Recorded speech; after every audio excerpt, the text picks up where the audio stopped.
Hello guys, welcome to this video.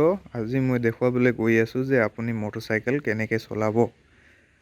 So আপুনি decide কৰিছে যে আপুনি মোটৰসাইকেল শিকিব বা চলাব, কিন্তু আপুনি নাজানে যে কেনেকৈ চলাম।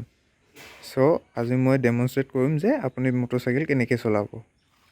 সো মোটৰসাইকেল চলাৰ আগত আমি কিছুমান কথা জানি ৰখাটো বহুত জৰুৰী যে আমি সদায় হেলমেট ইউজ কৰিব লাগে আৰু সেফটি গিয়াৰ সদায় ইউজ কৰিব লাগে আৰু ট্ৰাফিক ৰুলছ বিলাক মানি চলিব লাগে।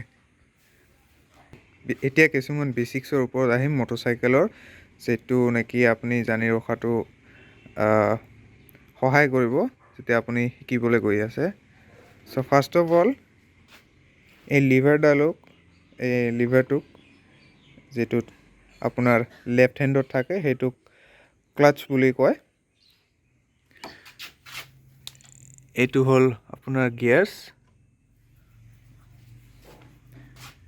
এইটো আপোনাৰ ব্ৰেক লিভাৰ যেটো নেকি আপোনাৰ ৰাইট হেণ্ডত থাকিব।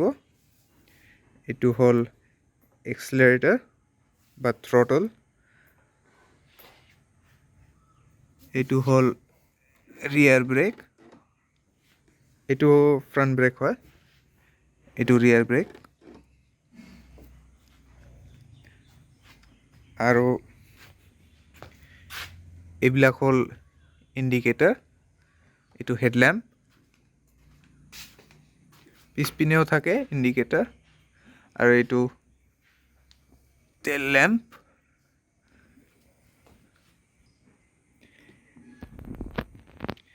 এইটো হল হেডলাইট হাই বিম লো বিম কৰিবলৈ, এইটো হাই বিম, এইটো লো বিম, এইটো হেডলাইট পাসিং সুইচ, এইবিলাক হল ইন্ডিকেটৰ সুইচ, এইটো হৰ্ন,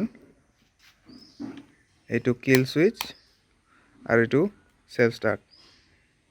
এতিয়া চাবলৈ গ'লে কিছুমান বাইকছত এই লিভাৰডাল যেটো থাকে টো শিফটাৰ বুলি কয়।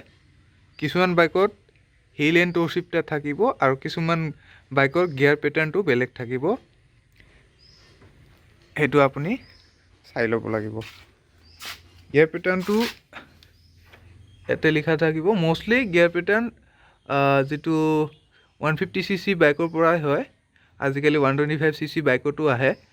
1 ডাউন 4 আপ বুলি কয়, মানে 5টা গিয়াৰ থাকিব। প্ৰথমটো একেবাৰে ডাউনত থাকিব, ফিৰ নিউট্ৰেল আহিব, ফিৰ বাকিবিলাক সব ওপৰত থাকিব। আৰু এইখন NS200 হয়, আৰু NS200ত কিক ষ্টাৰ্টাৰ নাথাকে, অকল সেলফ ষ্টাৰ্টটো থাকিব। বাট কিছুমান বাইকত কিক ষ্টাৰ্টটো প্ৰেজেন্ট থাকিব।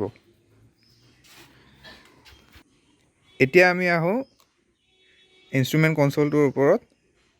ফাৰ্স্ট আমি ইগনিশনটো অন কৰিম, চাবিটো এনেকে সোমাই লৈ পেলে অন কৰি দিম। সো এইখন হয় টেকোমিটাৰ বা RPM বুলিও কয়। এইটো ইঞ্জিনৰ ৰোটেশন স্পিডটো মেজাৰ কৰে। এইখন আপোনাৰ ফিউল মিটাৰ, এইখন কিমান ফিউল আছে সেইখিনি দেখাব। এইখন টাইম, এইখন স্পিডোমিটাৰ, এইখন অডোমিটাৰ যেটো নেকি আপোনাৰ বাইকখন কিমান চলিছে এইবিলাক দেখায়। এইখন ট্ৰিপ মিটাৰ, এইখন আকৌ এটা ট্ৰিপ মিটাৰ। এইখন হল নিউট্ৰেলৰ লাইট, এইটোৰে আমি গম পাম যে বাইকখন নিউট্ৰেলত আছে। এইবিলাক টেলটেল লাইটস বুলি কয়, এইবিলাক বেলেগ বেলেগ কামৰ কাৰণে লাইট থাকে। ইয়াতে আৰু এটা কথা মই মেনশন কৰিবলৈ পাহৰি গৈছো, এইবিলাকক ৰিয়াৰ ভিউ মিৰৰ বুলি কয়। এইটোৰ সহায়ত আমি পিছফালে ভেহিকল যেটো আহি থাকে সেইবিলাকক চাব পাৰো। সো আমি খালি ঠাইত আহি গৈছো। এতিয়া আমি চাম যে বাইকখন কেনেকৈ চলাম। তো চাওক বাইকখন অন কৰাই আছে। ফাৰ্স্ট আমি বাইকত উঠিব লাগিব। এয়া চাওক ষ্টেণ্ড দিয়া আছে। ফাৰ্স্ট আমি বাইকত উঠিম, উঠি পেলাই অলপ প্ৰেছাৰ দি কেনে এনেকৈ তুলি দিম। তাৰপিছত আমি ষ্টেণ্ডটো উঠাই ল'ম। চাওক মোৰ বাইকখন নিউট্ৰেলত আছে। ষ্টাৰ্ট কৰাৰ আগত বাইকখন সদায় নিউট্ৰেলত ৰাখিব। এতিয়া আমি বাইকখন ষ্টাৰ্ট কৰিম। চেল্ফত এনেকৈ ধৰি পেলাই এয়া চাওক বাইকখন ষ্টাৰ্ট হৈ গ'ল। এতিয়া মই দেখাই আছোঁ আপুনি কেনেকৈ বাইকখন ফাৰ্ষ্ট গিয়াৰৰ পৰা চলাবলৈ আৰম্ভ কৰিব। এতিয়া চাওক মোৰ হাতৰ পিনে চাওক, মই এইটো দি কিনে মই এতিয়া বাইকখন গিয়াৰত দিম। গিয়াৰত গ'ল, এই চাওক নিউট্ৰেলত নাই। এতিয়া মই ক্লাছটো লাহেকৈ এৰি দিম। এৰি দিলে এই চাওক বাইকখন আগুৱাবলৈ ধৰিছে। এতিয়া এনেকৈ যাম, লাহেকৈ মই এক্সিলেটাৰটো দিম। এনেকৈ চাওক বাইকখন আগুৱাই যাব। অলপ স্পীড ধৰাৰ পিছত আপুনি ফাৰ্ষ্টৰ পৰা ক্লাছটো টানিব, এক্সিলেটাৰ এৰি দি কিনে ছেকেণ্ডত দিব ওপৰত, তাৰপিছত ক্লাছটো লাহেকৈ এৰি দি এক্সিলেটাৰ দি গৈ থাকিব। এতিয়া মই আপোনাক দেখাই আছোঁ যে বাকী গিয়াৰ্ছবিলাকত কেনেকৈ দিব। প্ৰচেছটো ইজি হয়, বহুত ইজি হয়। মই এতিয়া দেখাই আছোঁ।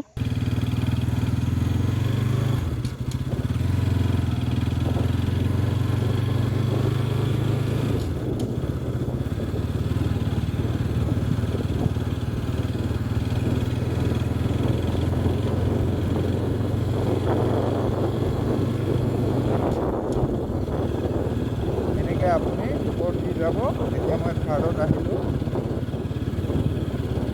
এতিয়া মই বাইকখন ৰখাই দিম। ৰখাবৰ কাৰণে আগত মই ক্লাছটো মাৰিম, ব্ৰেক দুটা প্ৰেছ কৰিম, এনেকৈ গিয়াৰটো নমাই দি কিনে ৰখাই দি বন্ধ কৰি দিম। চ' আশা কৰোঁ আপোনালোকে বুজি পাইছে যে বাইকখন কেনেকৈ চলাব লাগে। আকৌ এবাৰ কৈ আছোঁ, বাইক চলোৱাৰ আগতে সদায় হেলমেটটো ব্যৱহাৰ কৰিব আৰু ছেফটি গিয়াৰ্ছ পিন্ধি চলাব আৰু ট্ৰাফিক ৰুলছ মেইনটেইন কৰিব। আশা কৰোঁ আপোনাৰ ভিডিঅ'টো পচন্দ হৈছে। ভিডিঅ'টো পচন্দ হ'লে লাইক, শ্বেয়াৰ আৰু ছাবস্ক্ৰাইব কৰিব। আৰু যদি আপুনি কিবা আৰু জানিব বিচাৰে বাইকৰ বিষয়ে মোক কমেণ্ট কৰি জনাব। Thank U.